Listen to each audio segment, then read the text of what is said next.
I remember the moment I first saw Black Hollow Mountain Resort. It sat nestled between towering pine trees like some forgotten relic. The clouds hung low that day, clinging to the mountain tops as if they, too, didn't want to let go. I was driving alone, tired of the city's noise and the ever-growing emptiness inside me. A few days of silence, isolation, and nature, that's what I thought I needed.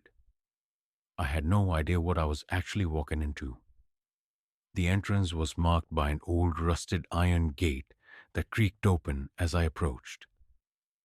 There was no one there to greet me, just a laminated sign taped to a crooked wooden post that read, "Welcome. Your key is in room 6. Please respect the silence of the mountains." It didn't seem odd at first. A lot of these old mountain lodges operated with minimal staff. But even then, something about that message felt cold, almost like a warning disguised as courtesy.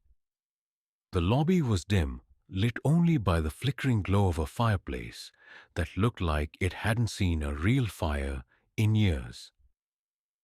Dust floated through the stale air like it had grown used to the stillness. Everything, from the worn red carpet to the antique armchairs, reeked of another time. I called out, half expecting someone to appear from behind the check-in desk. No one came. Just silence. The kind of silence that grows louder the longer you stand in it. Room 6 was down a narrow hallway, its wooden floorboards groaning with every step I took. I remember feeling watched, like there were eyes behind each faded painting hanging on the walls. When I turned the key and stepped into the room, a sudden wave of cold swept over me. The heater was already on, humming softly, but the air felt wrong, like the cold came from within the walls. Still, I told myself it was just my imagination. City nerves clashing with mountain solitude. The room was modest. A queen-sized bed, a small desk, and a window that looked out onto the forest below. The trees stretched endlessly, their trunks like black bars, and as the wind blew through them, it almost sounded like whispers. I stood there for a long time, staring, trying to convince myself it was just nature doing its thing. But something in those woods felt aware of me. Present. That night I unpacked slowly, trying to ease myself into the isolation. I brewed some coffee with the little machine in the corner and sat by the window, notebook in hand. I had planned to write while I was here, hoping the retreat would stir some inspiration. But the only thing I managed to scribble down was a phrase that had popped into my mind completely uninvited. They never leave once the mountain knows their name. I couldn't remember where I'd heard that before. Maybe it was something I read, or a line from a dream, but it unsettled me enough that I closed the notebook and turned on the radio instead. Static, only static. The unease really started later that evening. Around 10 p.m., I decided to take a walk outside. The air was icy but strangely still. Not a single bird chirped, not even the rustle of small animals in the underbrush. Just silence and the crunch of my boots on gravel. As I wandered down a path that looped around the main building, I saw something, or rather someone, standing near the edge of the tree line. At first I thought it was a tree stump or maybe a trick of the shadows, but as I squinted, I could make out a figure. Still, facing me. I stopped, my breath caught, and then it was gone. Not ran, not turned, just gone, like it had never been there. I told myself I was tired. Maybe it was a shadow, cast by the moonlight filtering through the clouds. Maybe the isolation was already starting to play tricks on my mind. I hurried back to my room, heart pounding harder than I wanted to admit. When I returned, the door to room 6 was slightly ajar. I was sure I had locked it. I stepped inside cautiously, hand instinctively reaching for the nearest object I could use if someone was in there. The room was empty. Everything untouched. Except the notebook was open on the desk. And that phrase I had written, "They never leave once the mountain knows their name." It had been written again. 5 more times. In handwriting that wasn't mine. I left the room immediately and went down to the front desk. Still, no one. No staff, no other guests that I could see. Just that same dead fireplace and the eerie silence pressing in on me like fog. I tried using my phone. No signal, no Wi-Fi. Just a black screen and the blinking mockery of no service. I went back to the room, locked the door, double-checked the window. Sleep didn't come easily that night. I lay there in the bed, staring at the ceiling, listening. Not for sounds, but for movements. For breathing that wasn't mine. For footsteps in the hall. Around 3 a.m., I heard knocking. 3 slow, deliberate knocks. But not on the door. On the window. The window that was on the second floor. I didn't move. I didn't breathe. The mountain was watching. And somehow, it knew my name. The next morning felt like waking up in someone else's skin. I hadn't really slept, maybe drifted in and out of shallow dreams. But when I opened my eyes, it was daylight. The knocking from the night before felt distant, like something I might have imagined. But when I walked to the window, heart still pounding, I noticed something that erased all doubt. There were handprints, smudged against the glass, thin and long, as if someone had pressed their fingers against it and dragged them slowly downward. The prints were too high for anyone to reach without a ladder. And besides, there was no ladder. I backed away from the window and decided I needed air, or maybe I just needed to not be in that room. As I stepped outside, the cold mountain breeze slapped my face like a warning. The resort grounds were empty. No signs of maintenance staff. No parked cars except my own. It was like the place existed solely for me, and whatever else might be here. I thought about leaving, just driving off and forgetting this ever happened. But some part of me couldn't. I told myself it was curiosity, but deep down I knew it was fear, disguised as logic. A fear that if I tried to leave, the mountain wouldn't let me. That afternoon, I explored the rest of the resort. There were at least a dozen rooms in the main building, and each door was closed, untouched. I knocked on a few, called out but heard nothing. No voices, no footsteps, only echoes. Then I found the dining hall. The doors creaked open into a large dust-covered space. Long tables, wooden chairs stacked against the walls, and a grand fireplace that hadn't seen flame in years. But what chilled me was the smell. Not rot exactly, but oldness. Like time had died here and never moved on. There was a photo on the far wall, black and white grainy. A group of people standing in front of the resort. They looked proud, smiling, except one.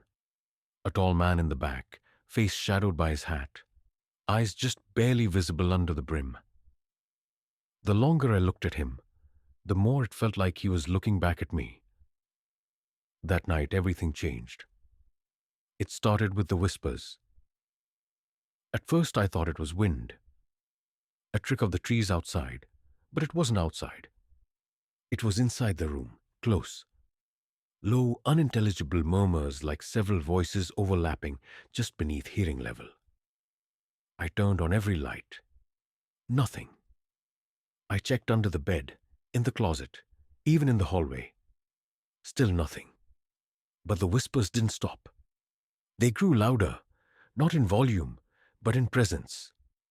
I could feel them crawling just beneath my skin, inside my skull, threading through my thoughts like smoke. I covered my ears. I screamed. But they didn't care.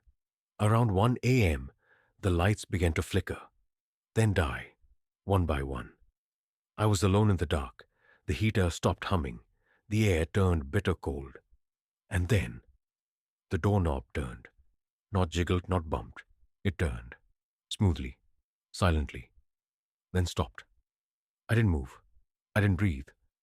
I just stared at the door, my back pressed against the far wall, heart pounding like a war drum in my chest. And then came the knock. Software. Slow. 3 times.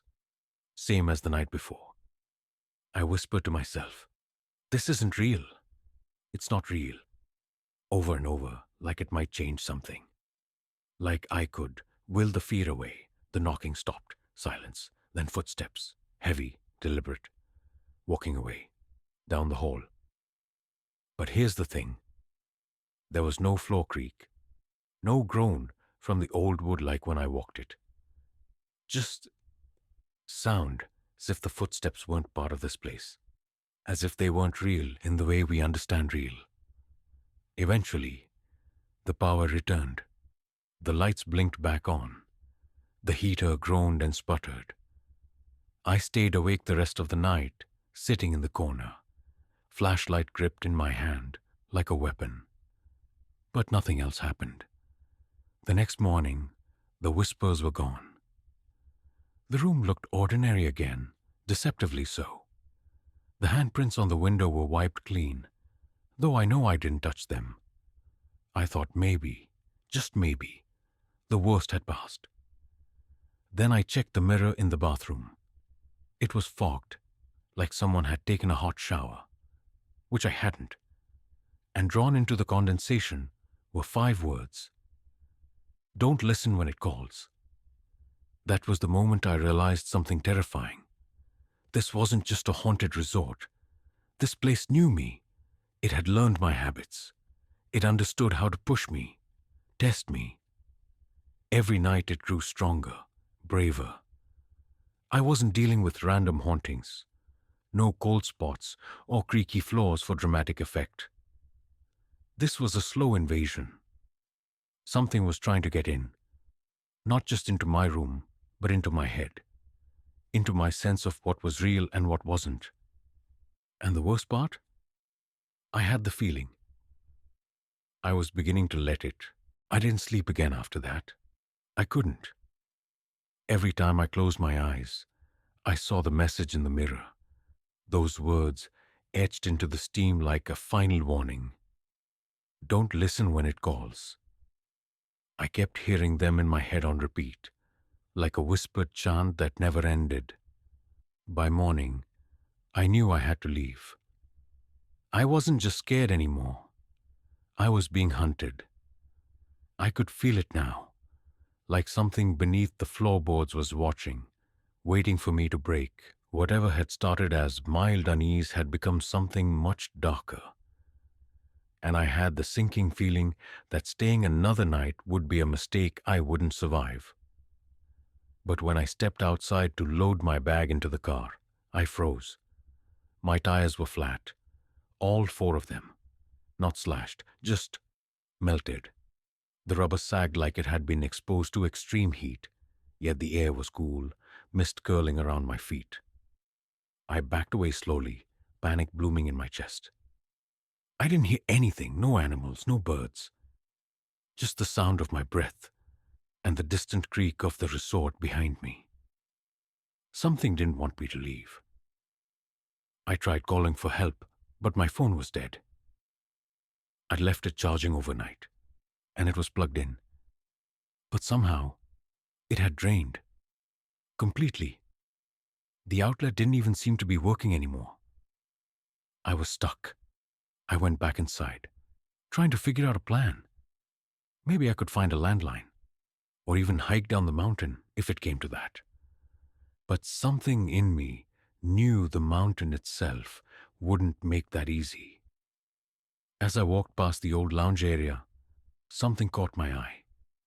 A large leather-bound book had been left open on the coffee table. I hadn't noticed it before. It looked ancient, the pages yellowed, the ink faded. Curious, or maybe desperate, I sat down and began to read. It wasn't a guest book like I first thought. It was a log, a record of events, names, dates, descriptions. Guests had gone missing here, over and over again. Some entries were brief, just names and the word gone. Others were detailed, frantic. One note stood out, written in large, shaky handwriting. It feeds on isolation. It mimics voices. It learns. Once you hear your own voice calling you, it's already inside. My blood ran cold. This wasn't just some haunted building. This was a trap, a lure, designed to draw people in and break them down until they became part of it. I kept flipping through the pages, my hands trembling, until I found a photo tucked between two entries. It was old, water-stained. A woman standing at the edge of the resort, near the tree line. She looked tired, hollow. And then I realized I recognized her. She was in the photo in the dining hall, one of the original guests. But here, she looked decades older. Had she never left? I turned the photo over. A handwritten message on the back. If you find this, don't trust your senses. Don't follow the voices. Burn the book. Leave before the third night. My breath caught. Tonight would be my third night. I grabbed the book and ran outside. I didn't care if it was irrational. I had to do something. I found a rusty old metal bin behind the building, stuffed with old pine needles and scraps of paper. I tossed the book in and lit a match from the emergency kit I'd packed. It took a moment, but the fire caught. As the pages curled and blackened, a low sound began to rise from the trees. A hum. Number A moan. It came from all directions at once, low, vibrating, almost human. The ground beneath me felt like it was trembling, the very air pressing down on my shoulders. I stumbled back, watching the flames devour the last of the pages. And then silence. For the first time in days, complete silence. I stood there, frozen, waiting for something, anything to happen. But nothing did. The weight in the air lifted. The trees stopped groaning. The fog began to pull back from the clearing, like something was retreating. And then, from deep in the woods, I heard my voice, calling me. Hey, over here. I found the way out. It was my voice, perfectly matched, the same cadence, the same pitch. I didn't move. It called again, closer now. Come on, hurry before it gets dark again. My mouth went dry. The message in the mirror slammed back into my mind like a hammer. Don't listen when it calls. I turned and ran. Not toward the voice, but in the opposite direction. Down the gravel road, into the trees, stumbling over roots and rocks. I didn't know where I was going. I didn't care. I just needed distance from the resort, from the voice, from whatever was behind all of this. I don't know how long I ran, but eventually I saw something through the trees. A parked truck, old, covered in dust, but real. And beside it, an old man wearing a ranger's uniform, holding a pair of binoculars. He looked at me like he'd seen a ghost. Where the hell did you come from? He asked.